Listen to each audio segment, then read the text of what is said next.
Bonjour Alain. Bonjour. On se retrouve aujourd'hui sur un site que tu connais bien. Oui, Après la période de confinement, c'est vrai que les gens ont eu besoin de s'aérer, de profiter du soleil, de l'eau. ouais. Et donc ils sont venus sur ce site anciennement à Cher-Plage, qui fait beaucoup parler dans les réseaux sociaux. Ouais.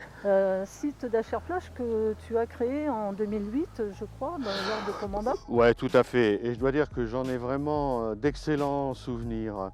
D'ailleurs, ça commençait avec le feu d'artifice du 14 juillet qu'on faisait sur la butte Nicole. Puis je dois dire que j'ai vu ici des centaines de familles et d'enfants, dont certains ne partaient pas en vacances, retrouver ici un lieu comme à la mer, avec le soleil, le sable et la mer. Et tu vois ici, il y avait une dizaine de stands pour les associations qui préparaient des repas pour les familles à des prix tout à fait abordables. Un peu plus loin, il y avait un espace d'accueil pour les tout petits que les parents pouvaient confier à nos animateurs. Il y avait aussi une scène où il se faisait des spectacles, et notamment pendant les nocturnes du samedi soir. On amenait ici régulièrement tous les enfants des centres de loisirs. Il y avait aussi la bibliothèque. Il y avait aussi les associations sportives et culturelles qui venaient ici faire leur spectacle.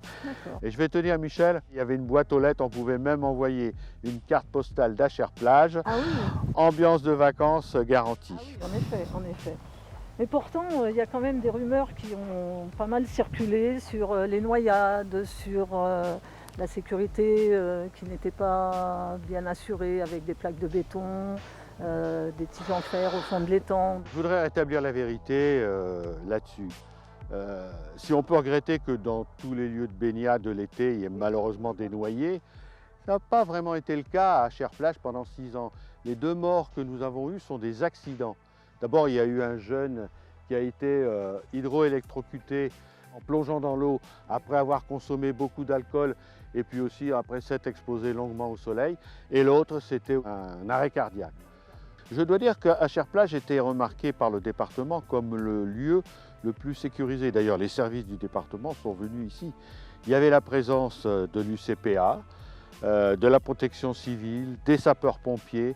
Il y avait aussi des maîtres nageurs, dont un était d'ailleurs au perché pour surveiller les lieux de baignade des enfants. Alors, sur les plaques de béton, peut-être en milieu d'étang, mais je dois dire que la zone délimitée pour la baignade a été draguée et nettoyée par les plongeurs des sapeurs-pompiers. D'accord. Donc Marc Honoré a joué sur la peur des gens pour fermer le site. Oui. Et également, il a mis en cause la qualité de l'eau. Alors, regarde, Oui. la qualité de l'eau était remarquable, remarquable. D'ailleurs, on avait constaté à l'époque la présence d'écrevisses et de tortues dans l'eau, ce qui est un gage d'une eau propre et saine. Et d'ailleurs, on faisait régulièrement des analyses de l'eau. C'était d'ailleurs une obligation de l'Agence régionale de santé.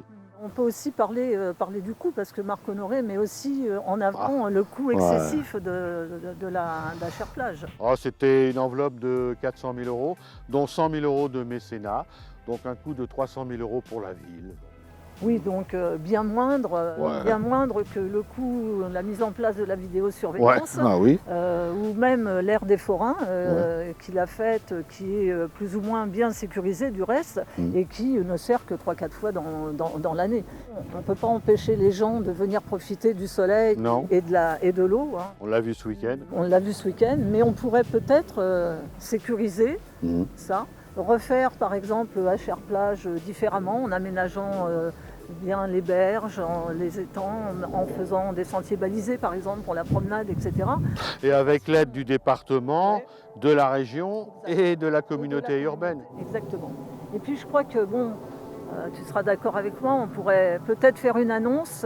Oui. La fête des berges, qui est une fête de rentrée, eh bien, on pourrait la rétablir cette année. Et qui a pour thème un thème qui nous est très cher à tous les deux, l'écologie. Tout à fait. On peut dire que si on est élu le 28 juin, on fera la fête des berges en 2020.